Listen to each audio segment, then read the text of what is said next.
현재 발표된 2022 학년은 올해 고3들이 치를 입시고요.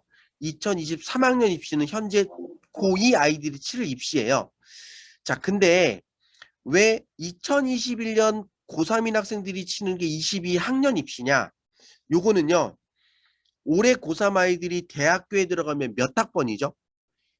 22학번이잖아요. 그래서 올해 고3 아이들이 대학에 입학하는 그 시기를 딱 정해서 2022 학년 입시라고 해요. 그래서 요거 많은 학부모님 헷갈리시는데 2022년에 고3이 되는 학생들이 치르는 입시는 2023 학년 입시다. 요걸 꼭 기억하시면 좋겠고요. 그래서 이거는 지금 치르고 있는 고3 아이들의 입시, 요거는 내년 고3이 되는 학생들의 입시예요. 그래서 전국 기준으로 봤을 때 교과, 종합, 논술, 수능 위주 전형의 그 입시 전형, 선발 인원을 보면 오히려 인구수는 앞서 보신 것처럼 줄고 있는데 선발 인원은 오히려 늘었어요. 따라서 대학에 들어가는 문이 더 넓어졌다고 볼 수 있겠죠.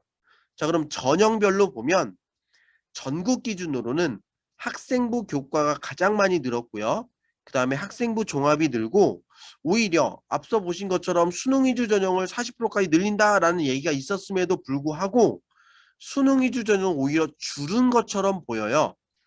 그런데 이걸 조금 정확히 수도권과 비수도권을 구분해 보면 수도권에서는 앞서 보신 것처럼 가장 많이 선발하는 게 수능 위주 전형이고요.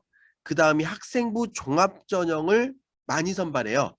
그런데 수도권 이외 지역을 보면 학생부 교과 전형을 가장 많이 선발하고 그 다음이 학생부 종합이고 수능 위주 전형이 상대적으로 많이 적어요. 논술은 거의 없고요.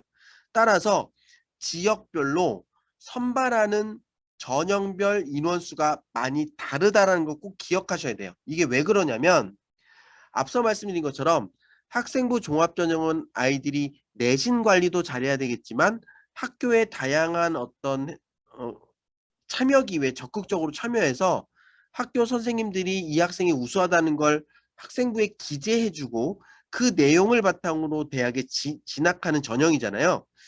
그러다 보니까 수도권에서 그런 학생들을 많이 선발하다 보니 비수도권에서 학생부 종합전을 쓰려고 해도 학생부 관리가 잘 된 아이들이 거의 없어요. 그래서 학생부 종합전형은 좀 각 지역의 상위권 대학에서 더 많이 선발하는 전형이라고 보시면 되고요. 수능 위주 전형도 마찬가지죠. 전국 단위 모든 학생들이 치르는 시험에서 우수한 성적을 받은 학생들을 뽑고자 하는 전형이다 보니까 상위권 대학일수록 이 전형을 많이 쓰려고 하는 거예요. 그리고 앞서 말씀드렸을 때 서울 상위 16개 대학의 수능 위주 전형을 40% 늘리라고 했다고 했잖아요. 그런데 이 네. 16개 대학을 제외한 나머지 대학들은 학생부 교과 전형 또는 수능 위주 전형을 합해서 40%가 넘으면 된다고 교육부에서 지침을 내렸거든요.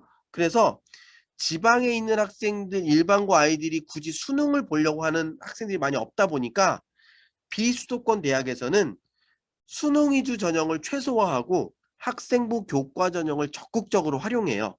그래서 우리 아이들이 어떤 지역을 지원할 수 있는 수준이냐에 따라서 수도권인 경우에는 수능 위주 전형, 학생부 종합 전형이 중심이 되는 전형이 된다고 보시면 될 것 같고요.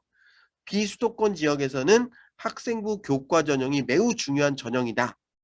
이런 관점으로 접근하시면 좋을 것 같아요.